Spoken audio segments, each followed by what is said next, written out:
በምን ጉዳይ በማህበረሰብ ተጽዕኖ ስር ወድቀው ያውቃሉ? ምን ጉዳዮች ይሉኝታ ውስጥ አስገብተው ስለ ይሉኝታ ሲያውቃሉ? ምንድነው ይሉኝታ? ስለ ይሉኝታ ፈርተው ያውቃሉ? ትችትና ይሉኝታን ፈርተው ያውቃሉ ወይ? ሰው ምን ይለኛል ብላችሁ ምን አድርጋችሁ ወይም ምን ነገሮችን ሳታከናውኑ አቁማችሁ ታውቃላችሁ? ወይም አቁመህ ታውቃለህ? ብዙዎቻችን ስናድግ በማህበረሰብ ውስጥ በሁለት መንገድ ነው የምናድገው፣ ወይም ደግሞ ግሮ አፕ ስናደርግ በሁለት መንገድ ነው። አንደኛ ማህበረሰብ ይቀርጸናል፣ ሁለተኛ ደግሞ ቤተሰብ ይቀርጸናል፣ ከትምህርት ቤት በተጨማሪ ማለት ነው። ስለዚህ ሁልጊዜ ምን አይነት ቴንደንሲ ይኖራል ላይ ማህበረሰብን የመፍራት እንደዚህ አድርጋለሁ ብሎ ማህበረሰብን ይሉኝታን የመፍራት ትችትን የመፍራት ዝንባሌ ውስጥ እንወድቃለን። ስለዚህ ግን ዛሬ ምን እናያለን? 9 ጉዳዮችን እናያለን። ስለምን ለማህበረሰባችን መፍቀድ የሌሉብን 9 ጉዳዮችን ማህበረሰባችን አሉታዊ ተጽዕኖ ሊያደርስብን የሚችሉ 9 መንገዶችን ወይም ልናስወግዳቸው የሚገቡት 9 ጉዳዮችን አብረን እናያለን ማለት ነው። እነዚህ 9 ጉዳዮችን ስናስወግድ ማህበረሰባችን በአሉታዊ መንገድ ተጽዕኖ እንዳያደርግብን እንፈቅዳለን ወይም ደግሞ እንከላከላለን ማለት ነው። ለምሳሌ የመጀመሪያው ምንድን ነው የሚለውን ስናይ አንደኛው ማህበረሰቡ ከአቅም በላይ እንድትኖር እንዲገፋፋ አትፍቀድ።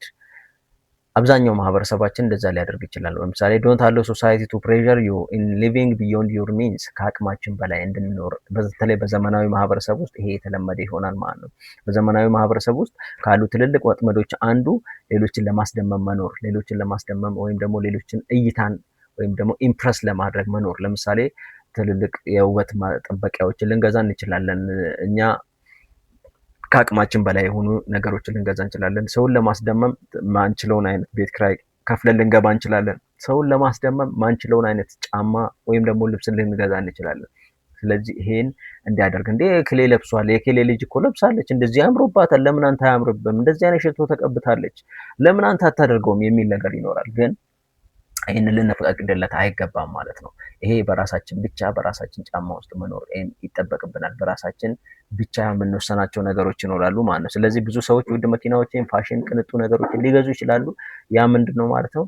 የእኛ ማንነት ላይሆን ይችላል ማለት ነው። ስለዚህ ማህበረሰባችን ተጽዕኖ አድርጎብን ከአቅማችን በላይ ከገቢያችን በላይ እንድንኖር ልንፈቅድለት አይገባ። እውነታው ምንድነው? ውጫዊ ገጽታን ሁልጊዜ ገንዘብ አቋምን አይገልጽም። ምክንያቱም ብዙ ሰዎች አሉ ድሃ የሚመስሉ ግን ሀብታሞች፣ ብቱ ጭቁን የሚመስሉ ግን ውስጣቸው ስኬታማ የሆኑ ሰዎች አሉ።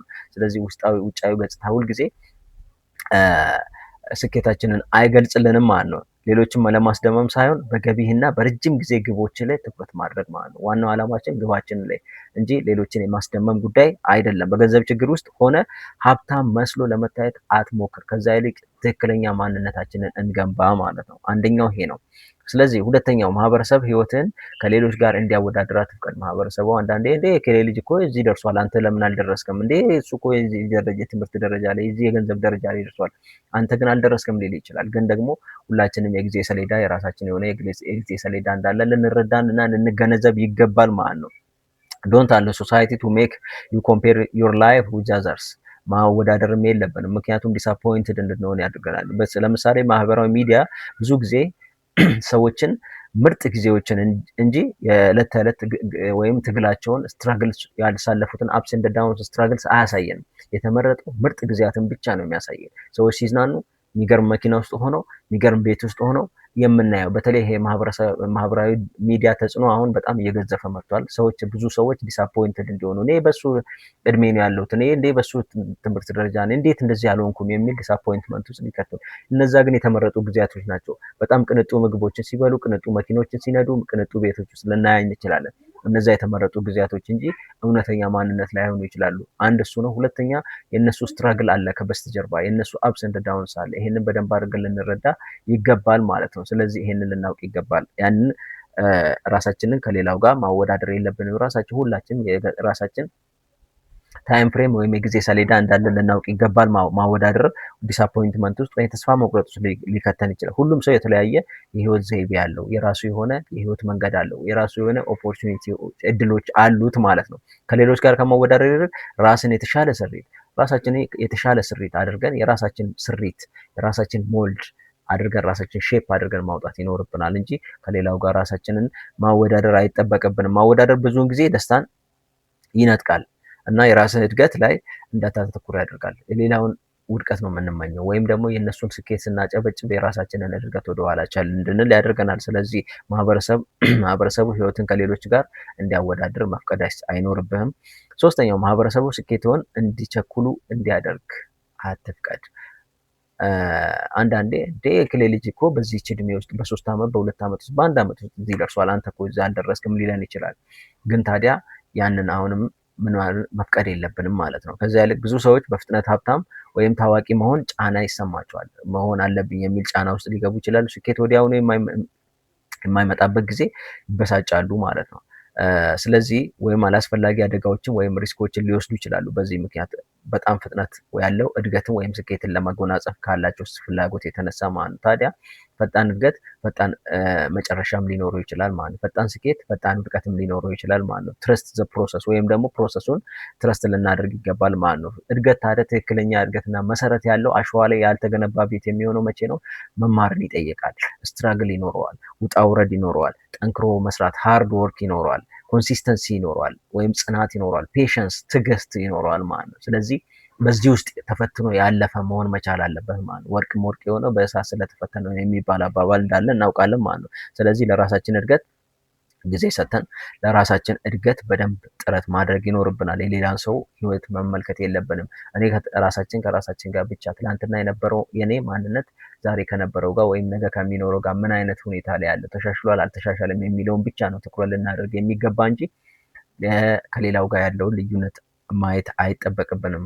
ዲስአፖይንትመንት ውስጥ ይከተናል ማለት ነው። ስለዚህ ተስፋ መቁረጥ ደግሞ ትልቅ ህመም ነው። ህመም ውስጥ ደግሞ መግባት የማንፈልግ ከሆነ እነዚህ ነገሮች ማስወገድ ይኖርብናል። አራተኛ ለማህበረሰባችን ልንፈቅድለት የማይገባ ነገር ምንድን ነው?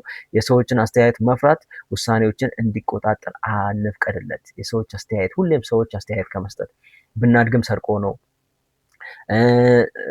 ባናድግ ደግሞ ሌላ ነገር እሱ እኮ አላደገም እንዴ እሱ መቼ ይችላል እንባላለን። ከቀጠንም እንዴ እሱ እኮ እንደዚህ ነው፣ ከወፈረም እሱ እንደዚህ ነው፣ ሆዳም ነው። ብዙ ነገሮች አሉ። ማህበረሰብ ብዙ ነገር የሚለውን ነገር አያጣም። ስለዚህ ለማህበረሰብ እንዲቆጣጠረን ሀሳብ ውሳኔዎቻችን እንዲቆጣጠር መፍቀድ የለብን። ዶንት አሎው ፊር ኦፍ ፒፕልስ ኦፒኒየንስ ቱ ኮንትሮል ዩር ዲሲሽን። ብዙ ህልሞች የሚሞቱ ሰዎችን ወይም ትችትን በመፍራት ነው። ለምሳሌ ቢዝነስ ለመጀመር ሰዎችን እንፈራለን። አዲስ ስራ ክህሎትን ለመማር አዲስ ትምህርት ለመማር ሰዎችን እንፈራለን። የተለያዩ ነገሮችን ለማድረግ ሰዎችን እንፈራለን ማለት ነው። ወደ ትምህርት ቤት ለመመለስ የስራ ዘርፍ ለመቀየር ሰዎችን እንፈራለን። ስለዚህ በዚህ ውስጥ ታዲያ በሰዎች ፍራቻ ውስጥ ምን ልናደርግ እንችላለን? ህልሞች ሊሞቱ ይችላሉ። አንድ ሰው አይደለም ሁለት ሰው፣ ብዙ ሰው በፍራቻ ህልሙን ላይኖር ይችላል። ምክንያቱም ስኬታማ ካልሆነ ያንን መንገድ ጀምሮ እንዴ እሱ ግን ጀምሮ ድሮም እኮ ስኬታማ ያስታውቃል እንደዚህ ይባላል በሚል ባለበት ረግጦ እየረገጠ ሊኖር ይችላል ማለት ነው። ውሳኔ አስተዋይነትና ኃላፊነት የተሞላበት ሲሆን ከዛ በኋላ ዴሪንግ አድቬንቸር ወይም ደግሞ ትክክለኛ ጉዞውን ወይም ደግሞ ድፍረት የተሞላበትን እርምጃ ወስደ ሰዎች እንዲያስቆሙ መፍቀድ የለብህም ማለት ነው። ስለዚህ ሰዎች ሁልጊዜ የራሳቸው አስተያየት ይኖራቸዋል። ሁሌም አስተያየት ከመስጠት ወደኋላ አይሉም። ግን እኛ ያንን አስተያየት ጥሰን ማለፍ ግዴታ ነው ማለት ነው። የሰዎች ትችት ፈጽሞ እንዳትሞክር የሚያግድህ ምክንያት እንዲሆን አትፍቀድ። አምስተኛውና ምንድን ነው? የማህበረሰቡ የእርስዎ ዋጋ በገንዘብ ላይ የተመሰረተ እንደሆነ እንዲያሳምኖት አትፍቀዱ። ኮንቪንስ ሊያደርገን ይችላል። ገንዘብ ከሌለ አንተም የለህም። ከፍተኛ ገንዘብ ከሌለ አንተ ምንም ነገር አይደለም፣ ሰው አይደለም። የኛ ማንነት ታዲያ የሚለካ ሁል ጊዜ ከገንዘብ አንጻር ብቻ አይደለም። የኛ ማንነት ከታማኝነት፣ ከደግነት፣ ከቅንነት፣ ከኃላፊነት ሰዎችን ከማክበር ጋራ የሚወሰንም ወይም የሚለካ እንጂ በገንዘብ ብቻ የሚወሰን አይደለም ማለት ነው። ስለዚህ ለሰዎች ገንዘብ አስፈላጊ ነገር ነው እናውቃለን። ነገር ግን እንደ ሰው ያለህን ዋጋ አይወስንም ማለት ነው። የሰው ልጅ በገንዘብ ብቻ አይለካም ማለት ነው። ይህንን ልናውቅና ልንረዳ ይገባል። በዚህ ሰዓትም ተጽዕኖ ስር እንዳንገባ ሊያደርገን የገንዘብ ስኬት ጠቃሚ ነው። መልካም ጸባይ ግን በዋጋ የሚተመን ነገር አይደለም። ሀብትም ሆነ መልካም ጸባይን መገንባት ይኖርብሃል። ስድስተኛ ወሬንና አሉታዊነትን እንደ መደበኛ ነገር አትቁጠር ወይም ደግሞ አይቀበሉ። አንዳንዴ ዝም ብሎ ወሬ ማውራት እንደ ኖርማል ሊታይ ይችላል። አሉታዊነትን ጎሲፕ ኔጌቲቪቲ ማለት ነው። ዶንት አክሴፕት ጎሲፕ እንደ ኔጌቲቪቲ አሴ ኖርማል አድርገን ልንቆጥር እንችላለን። አያስፈላጊ ወሬዎችን ማስወገድ ይኖርብናል። የማያስፈልገን ለእኛ ቫሊዩ አድ የማያደርግልን ወይም እኛን የማይገነባን ነገር ከሰርክላችን ልናስወጣው ይገባል። ምክንያቱም ሰርክላችን ምን ይመስላል የሚለውንም ስንመርጥ እንኳን ሰርክላችን ምን ማድረግ አለብን?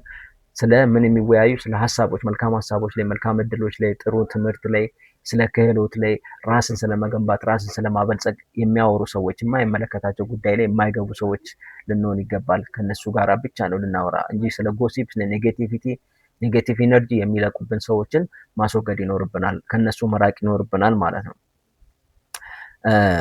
ሰባተኛው ታዲያ ምንድን ነው? ሳያስቡ ማንኛውንም አዝማሚያ ወይም ትሬንድ አይከተሉ። ቆም ብለን ልናስብ ይገባል። ለምሳሌ ምን ማለት ነው ይሄ?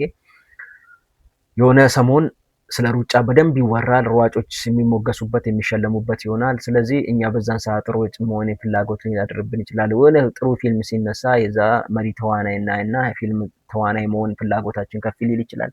የቢዝነስ ሰው ደግሞ እናይና የቢዝነስ ሰው መሆን እንፈልጋለን።